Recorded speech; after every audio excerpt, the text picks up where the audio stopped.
talaga yung akin yung pinakamahaba. Sabi ko, since ako naman yung pinakamatanda, kaya dumating si Charles. Excuse me. Dumating si Charles. Okay. Ground zero tayo, walang matanda. Oo, walang matanda naman. Okay. Ginawa ko to kahapon lang, so sobrang walang theme, walang rhyming, walang lahat. So siguro kung open book man, ang alam kasi na lahat, no, parang feeling ko open book na yung life ko kasi sobrang daldal na wala akong ginawa kundi mag-share ng buhay ko. But then, ito isa sa mga hindi ko pa na-share. So, ang title niya is Sikat Ako. Ni Maan Kapipi. Ay, na. Okay. Tapos, grabe, pinaka-hate ko talaga ang audition. Now I'm home, my mom asked, pumasa ka ba? Pag ninyo na ako tanungin, Ma, I'm tired. What happened? Kinabahan ka ba? Bakit ka bumagsak? And syempre, parang telesine na nag-flashback ang moment when I was 10 years old.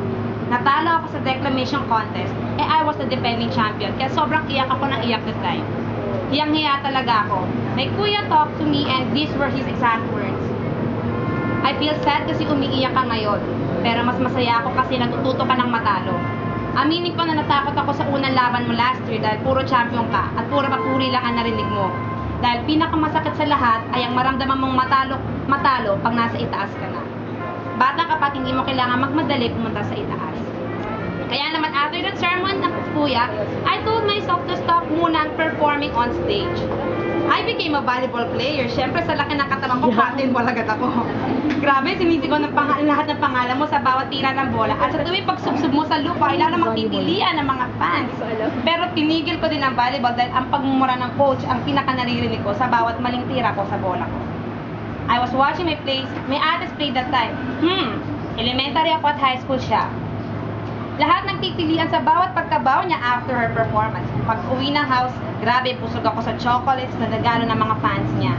I went to Kuya Ron's room and he was writing something. I asked him, ano yan? Sinagot niya ako, wag ka nga makulit, maglaro ka na lang sa labas. In almost every sem, may inuuwing trophy si Kuya. At si ate naman gold medals, best director, best actor, best scriptwriter, lahat na. Parang altar na ng mga tropeyo at medals ang bahay namin dahil kina Kuya at ate. Kaya naman, hindi ko malilimutan nung 8 years old ako at nakapagdagdag ako sa koleksyon ng medalya ng aming munting museo. Nag-enroll ako sa school ni ate, buti na lang graduate na siya. Akin na ang limelight at mas magiging sikat pa ako sa ate at kuya.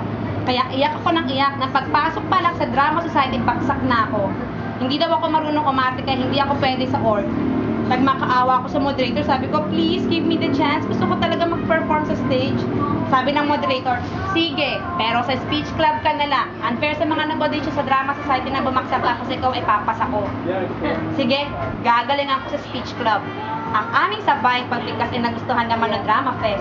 Kaso wala kaming award. Siyempre intermission lang kami sa mga naglalabang play ng Drama Society. Bumaksak nga ako sa org na yun eh.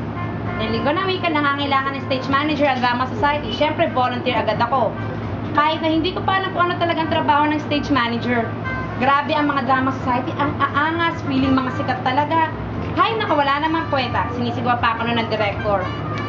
Pati ang kupal na activity head na teacher, sabi, wala daw akong kwenta. Mega iyak pa ako. Kaya lumipat ako sa music. Mali ko ba naman that time sa music na hindi nga ako marunong kumanta. Sabi ko, sige, sagpak na music kung ano magustuhan ng director, sige lang. Nagustuhan naman ng music namin, pero hindi ako ang pinuri. Siyempre, musical director ang pinuri, staff lang naman ako nun. Then tapos, may naging crush ako. Sabi ko, gusto ko sa play na yon. Kulang na lang lumuhod ako sa director para maging part ng production. Kulang daw sila sa props, kaya join naman ako dun sa part na yon. Namatay ang isang kuko dahil nakatingin ako sa crush ko habang nagre-rehearse siya. Well, lead actor kasi siya. Grabe ang fit niya talaga. Sabi ko, sana ako na lang inaaranan niya sa scene na yun. At bigla plak na martilyo ko ang kuko. Ouch!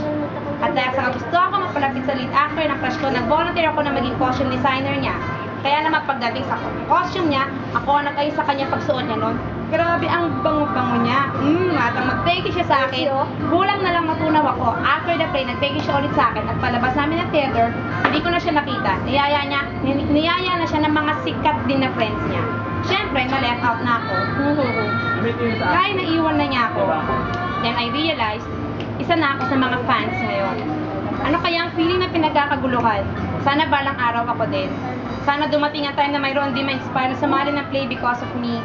Sana minsan marinig ko naman ang pangalan ko na sinisigaw ng audience. Sana magkaroon din ako ng fans. Hindi na ako 10 years old, now I realize na mas madami pa pala magagaling dito sa bagong mundo ko. Sa tuwing paghahangat ko na maging sikat, lalo ako nanliliit, kahit tinigil ko na ang ilusyon na to. Pag uwi ko ng house, nakita ko si Kuya. Binasa ko ang sinusulat niya dati. Tapos na pala. Tapos bigla siya pumasok sa kwarto, pinakita niya ang kanyang bagong plake. Sabi niya, nanalo ko bilang best director. Pinakita niya ang ibang medalya, lahat pala ng awards pinakyaw niya. Sabi ko, ang galing-galing nyo naman ni ate. Tinanong niya ako, gusto mo din magkaroon nito? Sagot ko, oo kuya, pero mukhang malabo, hindi ko kaya. Ayoko na din malula sa dami ng mga trophy at medalya sa bahay na to. Pinahid ni kuya ang mga luha ko, sabi niya, pag puso mo na pinairan mo, madadaig mo pa ang mga nagawa ko. July 16, 1990, lumindol, at taong 1991 naman, sumabog ang Mount Pinatubo. Nabasag ang mga tropeyo, inulan ng mga abo ang mga medalya at laki. Mabuti na lamang, nagtaas noo ako, kaya hindi ako natapunan ng mga warak na tanso at ginto.